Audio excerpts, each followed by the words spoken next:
Salam sejahtera bagi Bapak Ibu, saudara-saudariku yang terkasih dalam Kristus.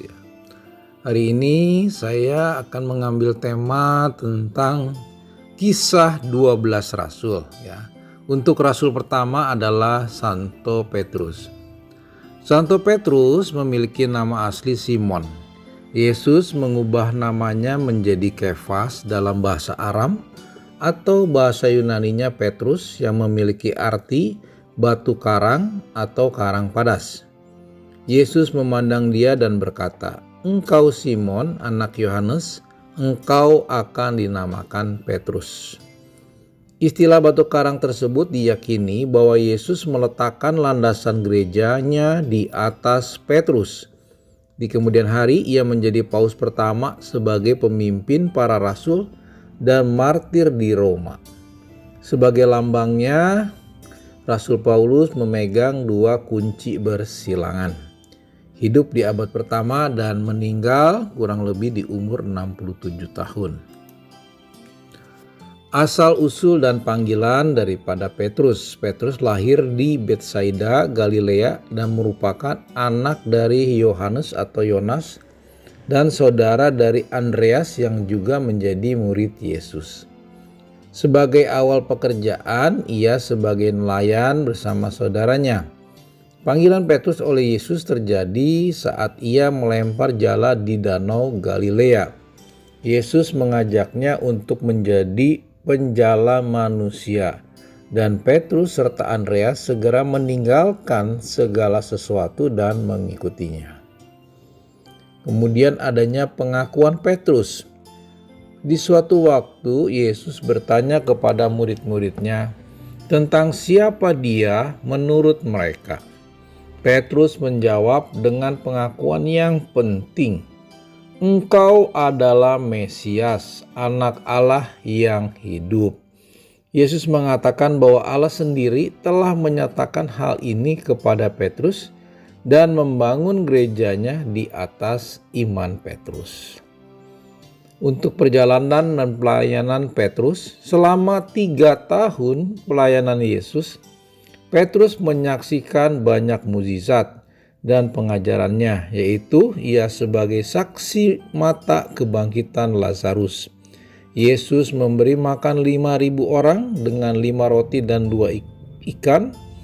Kemudian Petrus juga menjadi bagian dari pengalaman khusus seperti transfigurasi Yesus dan penangkapan Yesus di Taman Getsemani.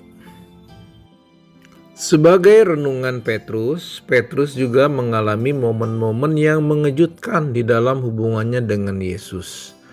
Salah satunya adalah ketika Petrus menyangkal Yesus ketiga kali sebelum ayam berkokok pada malam penangkapan Yesus, seperti yang telah diramalkan Yesus. Namun setelah kebangkitan Yesus, Petrus diberi kesempatan untuk mengaku cintanya kepada Yesus 3 kali sebagai tanda pemulihan hubungan mereka. Pentabisan dan pelayanan Petrus. Setelah Yesus naik ke surga, Petrus menjadi salah satu pemimpin awal gereja Kristen. Pada hari Pentakosta, ia memberikan khotbah yang sangat kuat dan ribuan orang bertobat dan dibaptis. Petrus melakukan mukjizat, mengajar, dan memimpin gereja di Yerusalem.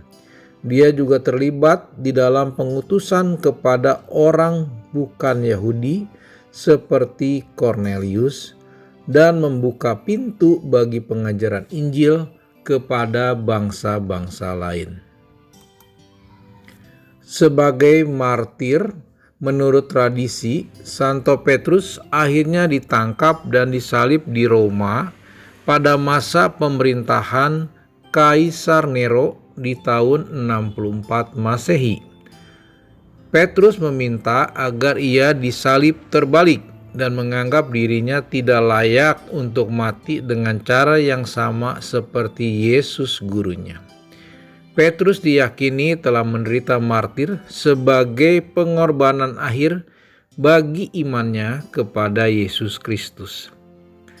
Riwayat Santo Petrus mencerminkan perjalanan spiritual yang penuh dengan iman, keraguan, pengampunan, dan pelayanan yang gigih kepada Yesus Kristus.